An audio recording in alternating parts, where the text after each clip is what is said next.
Good morning, everyone. Welcome to the October 12th Transit Technical Advisory Committee.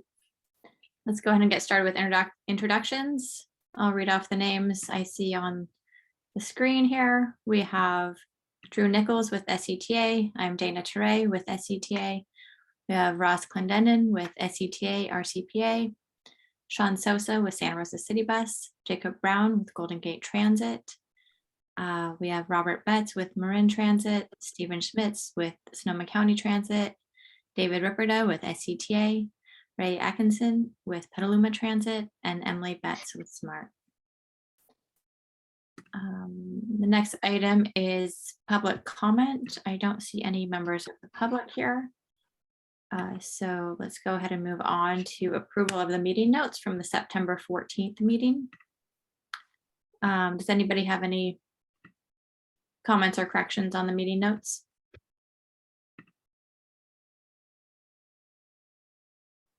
All right, and would somebody like to make a motion on the notes?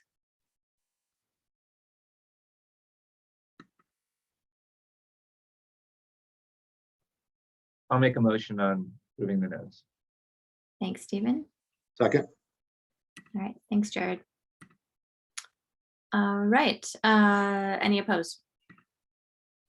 Okay, let's move on to regional funding. Under this item, we just wanted to have a discussion about the TIRCP Cycle 6 draft guidelines that were released, and I included in the agenda packet the memo that went out to the Transit Finance Working Group this month, because it has a good breakdown. It has both the link to the draft guidelines from the CalSTA website, as well as the schedule, and then an explanation of the augmentation to this cycle and how that's distributed. Just kind of brief overview on the schedule. Comments are due on the draft guidelines. Let's see, sorry, by November 7th, and then project applications are due February 10th. Sorry about that. The call for projects is expected on November 15th. So we just wanted to open it up for discussion and ideas on this round of funding. If there are things that folks have in mind, if there are, if we could have some discussion about, a possible second round of electric bus purchases and the needs for fleet needs moving forward, that would be great.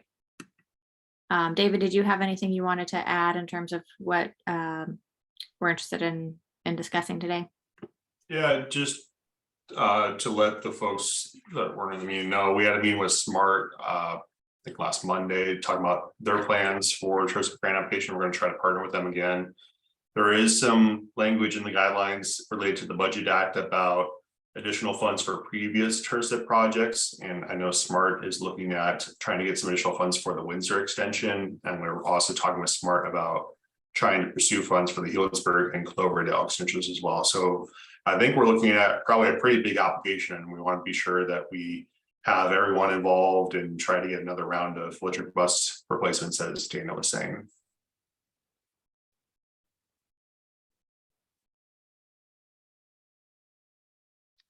This is Jared. Yeah, I mean, we'd be interested in that too. If we think there's, a chance we'd be able to get more funding for round 2 of the current grant for more electric buses, that would be great.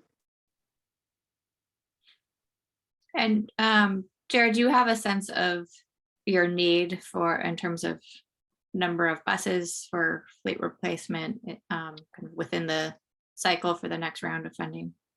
We are updating that now, and we will know that by next week. Okay, great. Yeah, and this funding is available immediately, and I think it's expires in 2027. So it's really for kind of earlier projects as well. So if we can tack on to the bus replacements we had in the last cycle and just do some other ones early, or if you have other replacements that are due that you didn't have funding for, I think this is a great opportunity to submit a pretty big ask. Yeah, and I mean, I think what we've seen from the previous round is that they really favor coordination, right? And combined project applications. So it would be really great to not just combine our projects together, but to have them fit together instead of a vision for the North Bay. And just to say this out loud, I mean, this is a really unprecedented amount of funding for transit. I don't know if you are all have seen the numbers, but $3.6 billion for transit just in California. It's like more than the federal raise applications nationwide. So it's a really big deal. I think it's really exciting, and I think it could be a real game changer for the North Bay, right? And other agencies that are not usually at the top of the funding list. So we're excited to start. Do you know relatively how much money there was under the prior year cycle? In the last call? Yeah. I don't I know. think there's only about 500 million statewide. We're Oh, wow. in the B's now. We're in the B's, the billions. Okay. Pretty amazing. And granted, in this cycle, there's a lot of caveats that some of the money has to go to Southern California, some of it's for railroad grade separation projects, some of it's for projects that are going to be looking at the FTA capital investment grants program. So there are a lot of buckets, but I think we should be able to be pretty competitive as a region if we have another strong regional application. And I'd encourage our partners that go and get transit, and even Marin Transit. If you want to partner with us, we're happy to do an even bigger application. Did they ever address the cap on these for this cycle? Wasn't MTC saying, was it 50 million last time cap, or was it 25? Yeah, so MTC is revisiting their cap at their program allocations committee. It's still a $25 million cap for what they'll support outside of their major advancement projects policy. But I think given that SMART wants to pursue the Helixburg and Cloverdale extensions, we're probably willing to go beyond what MTC is willing to support. And I'm sure they'll support us up to that $25 million request. So I think we have some discussions to do, but I don't think we should necessarily have MTC supports hold us back on what we want to request. Yeah, I think last time there were successful applications from the Bay Area that didn't have MTC support that were above that threshold. Mm-hmm. Yeah, and I believe Humboldt Transit got a $15 million grant.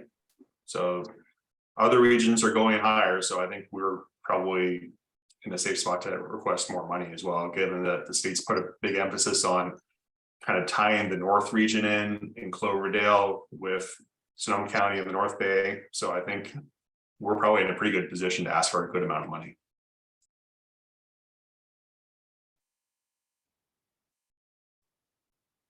I can say for Santa Rosa, with the previous TIRCP award, we got, to help us fund essentially our round 2 of our charging infrastructure, and then some more buses, just the time to actually implement that, those projects. And with the deadline of this round of TIRCP, the only thing that we are kind of potentially looking at adding to the mix for this application would be maybe, if needed, some supplemental funding to keep those projects fully funded. We don't have contracts for them yet to know for sure if we would need money or not. But really our next phase of our electrification is at resiliency, because once all of this stuff for us is already put into place, we will have a third of our fleet, our total fixed fleet will be electric. And if they're all on the road, over or half of the fleet would be electric on the road at one time. So we're at the point that, we need to make sure we have some sort of resiliency set up. And so we were thinking potentially, because we won't, we're thinking that our phase 2 chargers and buses will probably be done by 2026, 27, which is the timeline for this TIRCP grant, that maybe we can have a concurrent, and I think I remember hearing them say that design wasn't a huge part or project that would be work with this, but I guess if we're part of the group, we might be able to sneak it in there. But resiliency design or, study, and maybe a study / design, just to kind of get us an idea of which, kind of a continuation of the Cadmus study, to tell us what new technologies are there for us, some pricing, and, if it happens to be design, that would be awesome too. But we're not 100% sure yet, but, we don't think we're going to be able to extend ourselves for more buses and more infrastructure at this point. Unless we go for the paratransit route. I don't know, since there's really nothing out there for cutaway electrics, it's kind of weird to ask for money for it, but by the time we use it, maybe there will be. And Jared, I think you mentioned there was a cutaway being tested, I think, for an electric bus, and maybe in 2 or 3 years, there'll be one on the market that we can order. Yeah, I think so. I think by that time there will likely be, I still don't know of anything Altoona approved for those funds. But we have CalAC next month. I'm hoping to ask some of the vendors about what we're hearing with the latest kind of development of it. We've been holding out for our Oakmont cutaway. It's a larger cutaway, so it may not necessarily be the same for paratransit, but supposedly there is at least one vehicle on this contract that is suitable for our Oakmont route. So, hopefully that's good news for smaller cutaways. And MBTA was doing their joint procurement, the statewide one. I know they're doing an electric specific one for paratransit. I think that's expected pretty soon. They were talking about that a couple months ago. I'll follow up with them and see what the status is of that. And I think, for us, as far as cutaways are concerned, they have such a short lifespan. And of course, there's probably going to be a big premium for electric. And so that's been a concern for us, like with this Oakmont, we have our, okay, if it's 130,000 for a gas, it's probably going to be 300,000 for an electric. And that's a big jump for a vehicle that's supposed to be on the road 6 to 8 years. Fixed, at least you have that 12 to 16 year range to get your money's worth out of it. So I don't know if that's something that we'll have in time for this application, but that's our future outlook as far as kind of next steps for us.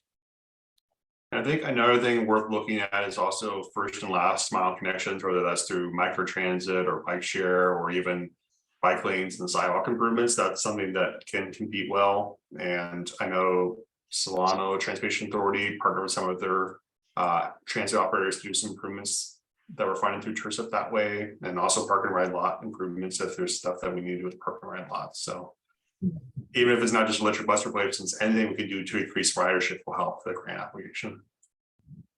And You're talking operations, capital improvements. Sorry, Dana. sorry.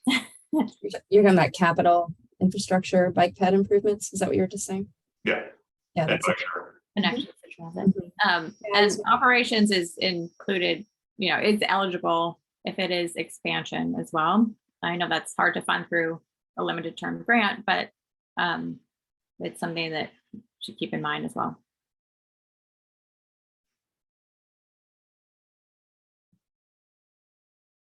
I want to chime in for Golden Gate. We would definitely be interested in partnering on an application, but we have a couple of questions, I guess. Now, one is in regard to the timeline and the number of buses purchased, and the kind of hard position we're in is that we have a lot of uncertainty about return of service.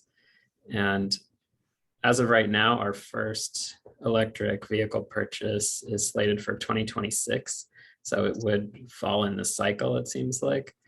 But the amount that we're using our buses right now, we would have a really hard time even justifying that purchase in 2026 unless we see a much larger return of service. So we're talking about, we may even postpone that purchase. So given that uncertainty, we have a little bit of a hard time committing, but I guess one of the questions I have is, so in the prior round, when multiple projects were combined, can all of those projects be on like a different allocation cycle? Like, does each operator allocate their funding separately? Yes. So that's the plan we came up with Caltrans, that each operator is going to be responsible for their own project, and then SCTA is just coordinating that kind of reporting aspect of it. Okay, we all contract with Caltrans separately. It's not like one master contract through SCTA or anything. Okay, so we wouldn't hold anybody back if our timeline were to shift. Okay, that's good to know. And yeah, we need to have some more discussions internally and figure out more about numbers, but yeah, so that's where we are on electric purchases. But my other question was the guidelines are really, they seem to be written in a way, and I don't know how much of this is just lip service and how much of it is real, but they seem to be written in a way that just standalone electric bus purchases are not really what they're trying to fund. They want to see, you know, service expansion, integration, and, you know, restructuring, I guess. Yeah, and so yeah. our approach with that in the last cycle was we asked for $1 million to do some network integration work to look at how we can have the services be more seamless. And also we had the ridership increase from the new smart Petaluma North station. So I think that allowed us to get some bus replacements in partnership with the smart ridership increase. And we had some small ridership increases as well from some passenger amenities for Petaluma Transit. Okay, great. Yeah. I mean, that sounds really interesting. And yeah, because that's another worry, especially Golden Gate alone. I mean, if we're taking pre-COVID as baseline, I mean, we're not going to have any expanded service. So, and yeah, it's hard to, yeah, we just don't know what to expect in that regard. So, but yeah, some restructuring, you know, might be an angle in.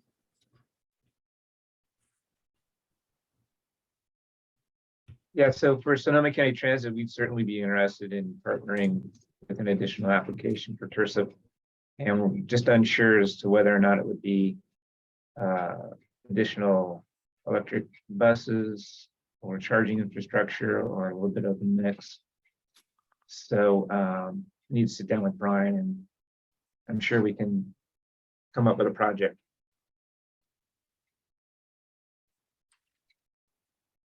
Great. And I just want to mention, Sean mentioned needing to look into resiliency next. There's some draft guidelines out for a Caltrans Sustainable Transportation Planning Grant that has a specific carve out for adaptation.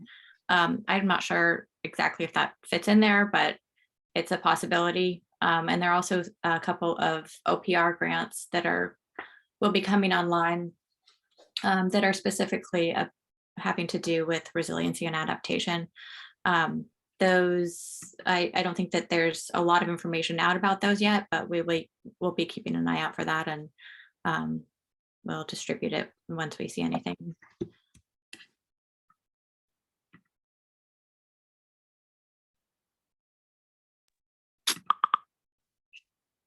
Is there a discussion as far as like who's planning on doing the coordination for this again? I mean, I know David did a lot of legwork this last round. Is that kind of SCTA is planning on probably taking the bulk of everybody's projects together and submitting as the SCTA group, or? I think that worked well last time. We'll have to talk internally on our resources, and I'm not sure if we'll have the ability to maybe bring in a consultant to help with the grant writing, or if we're going to do it all internally again, but we haven't had that conversation yet. Is it any easier or less work if we're doing an expansion of the prior grant, or is it still recreating the wheel more or less?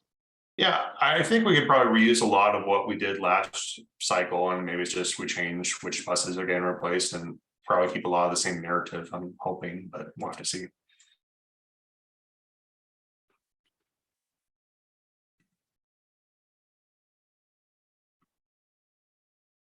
All right. Anything else on the TIRCP cycle 6? Does anybody, I mean, maybe I missed there something, but that line item on the middle of the schedule, the projects preliminary and existing projects preliminary information submittal, is that when they're requiring anybody who wants to supplement previous projects with money to make sure it works before putting it in the application, or? That's my understanding. So I think we need to have some conversations if people have cost increases that they want to include. I know SMART is looking at putting in an application for the Windsor extension, which sounds like since they were the original applicant, they'll have to submit that one on its own according to the guidelines, and maybe they'll change that in the guidelines. But yeah, I think we need to have some conversations if people need additional funds.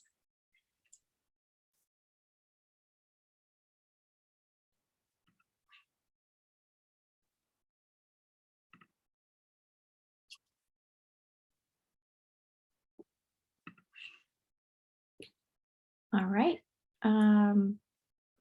Moving on to item number 5 is on state legislation. I'm sure you're all aware of this, these 2 bills that were recently moved forward and signed by the governor. SB 922, which is essentially an extension of 288, extending the CEQA exemptions for transit priority projects, bicycle pedestrian projects, things kind of in that realm through 2030. So just wanted to bring this up and, you know, see if this is going to help streamline any projects that anyone has coming up. It's just kind of interesting to follow, you know, kind of how this changes the landscape here. Also, just wanted to check in on the transit priority initiative call for projects the MTC put out, and is asking for information on both projects and pipeline kind of future projects. So just wanted to check on those 2 items.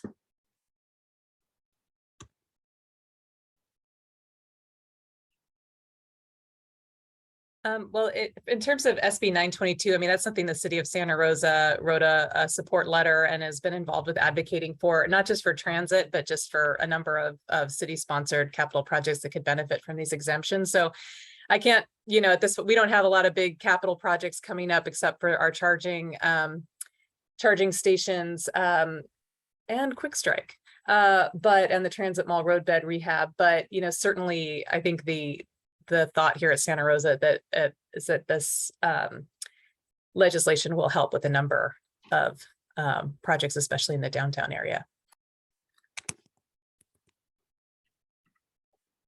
Right. Dana, you mentioned a request from MTC for transit priority projects. Yeah. Hold on one moment. Add it up. So MTC sent out a call for projects for the TPI program, asking for applications by November 14th. They're both looking for projects that are ready to implement, as well as pipeline projects, projects that are more in the kind of early planning phase, and might need some technical assistance. So I could forward that out to the group. So it's at the top of your list. But I think that, let's see, Teresa Hannon sent it out last Friday. Okay, I see it now. Thanks. Mm-hmm.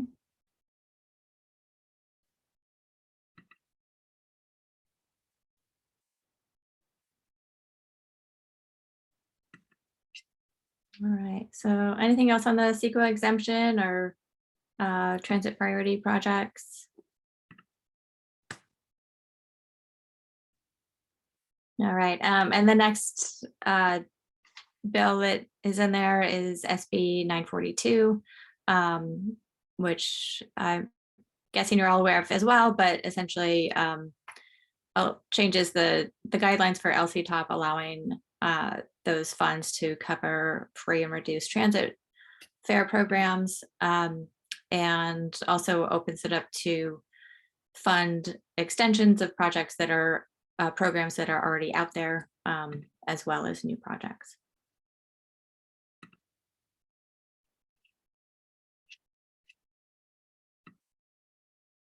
So any questions or comments on state legislation? All right, item number 6 is transit integration updates.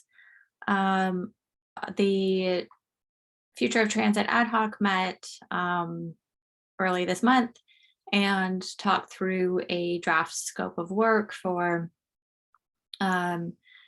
the transit service planning consultant work that we are planning to procure for in the near future. Kind of looking to optimize the transit service piece, which is kind of a major piece of our phase 2 transit integration work that's funded through MTC.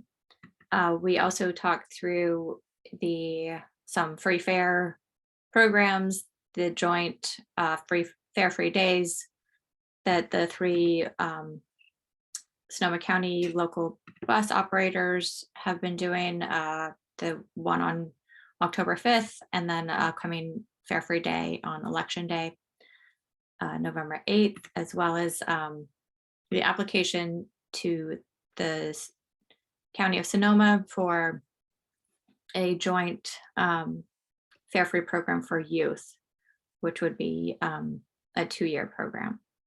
That is expected to go to the Board of Supervisors on October 25th. And so we'll have more information about that soon. Does anybody have anything they want to add on the kind of local effort or regional transit integration efforts?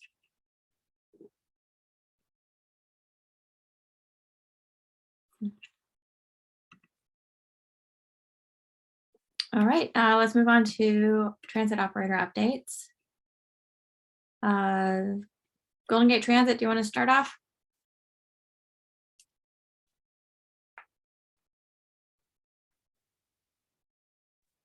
Is David's not here, is he? No, I did talk to him. He wasn't available today. Oh, okay. He said you would be here next month. Okay. Yeah, usually if he's not around, he gives me a list of things to talk about. He didn't do that today, so yeah, I'm at a loss on that, but That's all right. I'm sure he'll be back next month with a lot to say. Okay. All right. Robert, Marin Transit.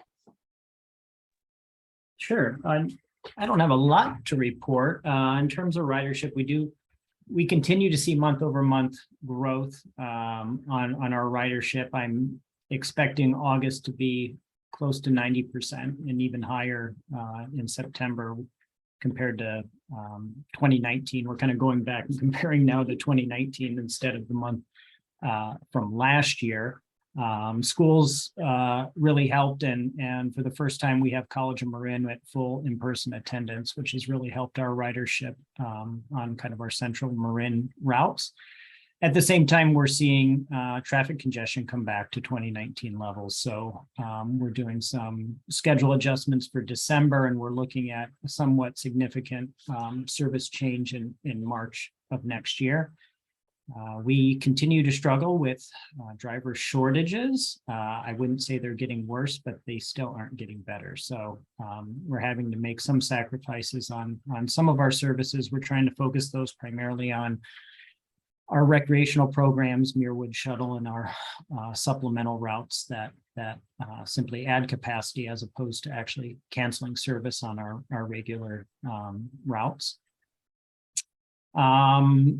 Big news for us, we received our switch gear for our charging infrastructure project after 13 months of delay.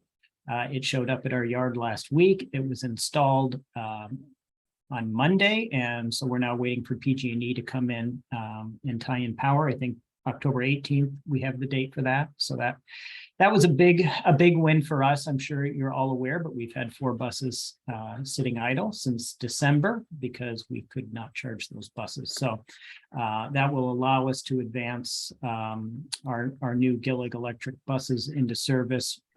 We have training for the maintenance team and the operators scheduled for November, and our hope is those vehicles will see service in December. I think those are some of our highlights. We are doing an analysis. I think last year I reported out we did 4 fare-free programs. We did a senior 3-month fare-free program. We did a pilot project where we sent free monthly passes to our low-income student families. And we did a free youth summer program. And then we did a reduced monthly pass price program last year. So the planning team right now is analyzing the impact of those programs, and we'll be giving a report out to our board on the results, probably in the January timeframe at this point. I think that's it for us. Oh, I should also mention, we have a little bit staffing change on our end. We did finally hire our transit operations manager position. He started last month, and starting on Monday, we have a new planning director joining our agency, and she will likely be taking my spot on this meeting moving forward. But I'll probably try to join for November to introduce her to the team. I know many of you already know her, so looking forward to that as well. And then we'll be close to fully staffed. Right, that's good news. Thank you. Emily, would you like to give an update on SMART? Sure. Yes.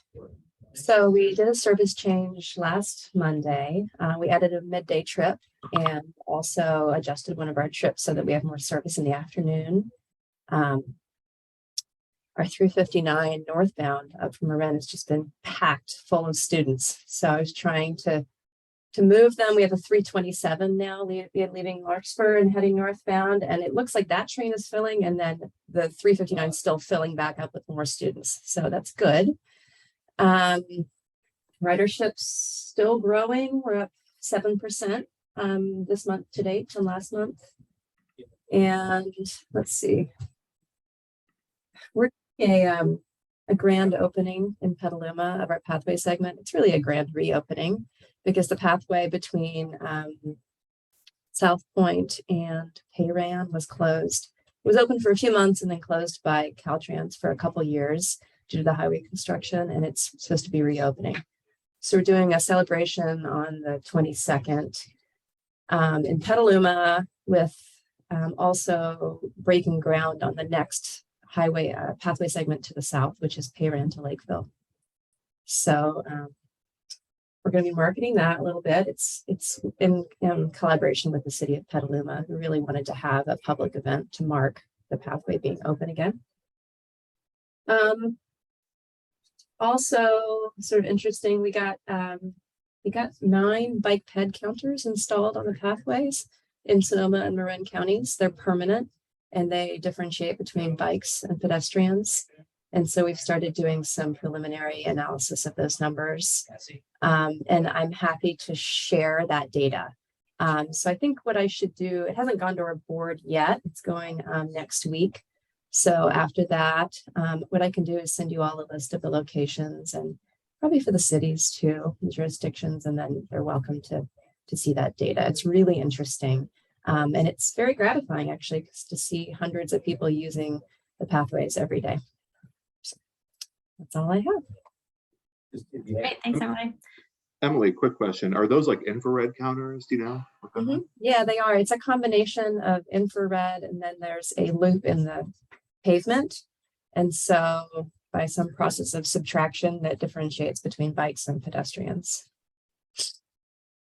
So we've had a standing item at the countywide bicycle pedestrian advisory committee on bike ped counters. And I think there's a number of jurisdictions looking into permanent counters, and SCTA also has some sets of counters to loan out to the different jurisdictions. So it would be great to hear about some of the data and the type of equipment that you installed there as well. Yes, I will. I'll make sure that that meeting's on my calendar, the next week, whatever it's called. Thank you. Thank you. All right, Stephen, Sonoma County Transit. Yeah, not a lot to report this morning. We're having schedule changes coming up in December, which is hopefully going to fix some on-time performance issues we've had on one of our routes, the Route 20 in West County. So we're looking forward to updating our timetables for that route. And a couple other minor changes with the schedule changes coming up. And then we're still anticipating 3 more 30-foot TYD buses delivered within the next month or so. And that's about it.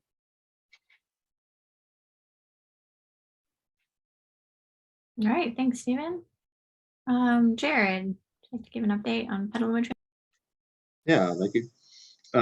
So we were doing some minor schedule adjustments in September due to the school schedule and some fluctuations there, seeing a return of students more and more. We're about 65% of pre-pandemic ridership on our fixed route as of now, but still continuing to grow back. We continue to experience a driver shortage, as we've already heard, kind of the main impediment that we have at the moment to adding additional service. So an ongoing issue that we've been dealing with, continue to. Our transit specialist position is posted. As you know, Sylvia left us last month, but we have that posted, receiving applications now. Currently working through the current round of TIRCP, getting our grant applications tied together, doing that process for Caltrans. And then we're continuing to work on our facility electrification, submitting our BG&E fleet ready application this month, I anticipate. And that's it. Okay, thanks, Jared.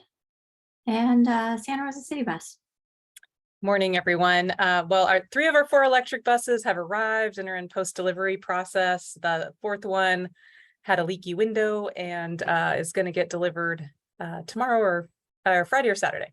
So that's exciting. So we're doing getting all the onboard technology installed and getting those buses ready for service. The charging station is getting commissioned this week too. So everything's coming together to get us launched on this new technology. So that's really exciting. Also, definitely still struggling with recruitment for bus operators. We did have a really good day of interviews yesterday. So crossing my fingers that this crew will make it through background and training and we'll be able to take a step up. So keep us in your thoughts. Other than that, I'm gonna head over to Matt. He can give a quick update on ridership and SRTP outreach that he's been working on.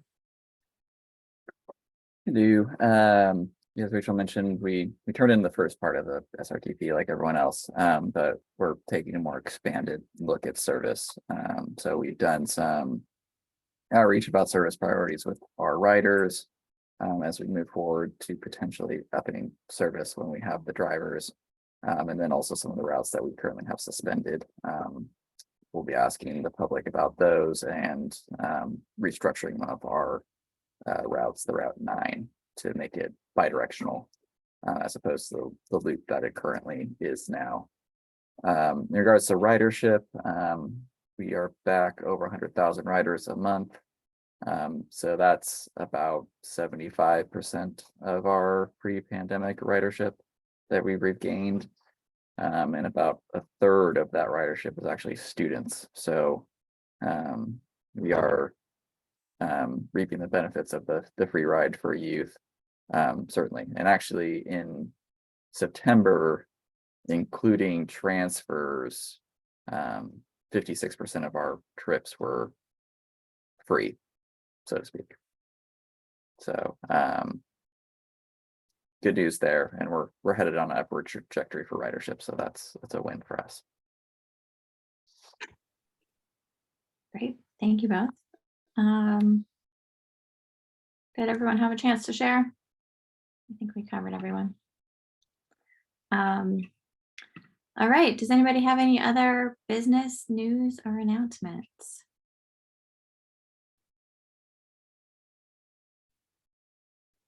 Not seen anyone. I'll just mention that David sent out a request for interim and final reports for TSCA programs. We're working on kind of a tight deadline, so make sure to get those in by the date that he requested, which is coming up in a couple weeks. And so with that, I guess we can adjourn and we'll see you all soon. Can I just actually ask one more thing? Yeah, go Sorry, sorry, everyone was leaving. Ha! Quick thing. I think we are all responding to the PTASP safety plan requirement around engaging with line staff on assault mitigation, assault prevention. I think there's a due date in December. This is Matt's thing. I might be misspeaking. But as part of that is thinking about things like de-escalation training and other measures to reduce the possibility of assault of transit staff. Just for the future, I just wanted to say it might be interesting to have a discussion here. If someone finds an awesome trainer for de-escalation, I mean, we have some resources that we use typically, but if there's anything interesting that anyone's planning to do or has been doing in that realm, I'd just be interested in sharing that information. So Dana, maybe we could just have, I can give you a bullet. Maybe we can chat about it next time if anyone has the interest. I don't know. Does anyone know what I'm talking about? Yes, I will say that I believe Mr. Bill Middleton has this as part of his safety training program at Golden Gate. At least that's what was conveyed to me. So maybe inviting him to talk through Golden Gate's plan, because it is new for, I guess, our agency plan. But yeah, it's a great topic, and they are due by the end of the year. So Okay, I can reach out to Bill and circle back with you, Dana. Thanks for that, Robert. I have something too. I just wanted to remind you all that I'll be seeing you in person tomorrow night at Brewster's at 5:30. I will be there. Thank you, Rachel. All right. I'll be there too. Be there, be Yes. square. Great. Okay. In-person meetings. Good. All right. Have a good day. Thanks, everyone. Thank you. Bye.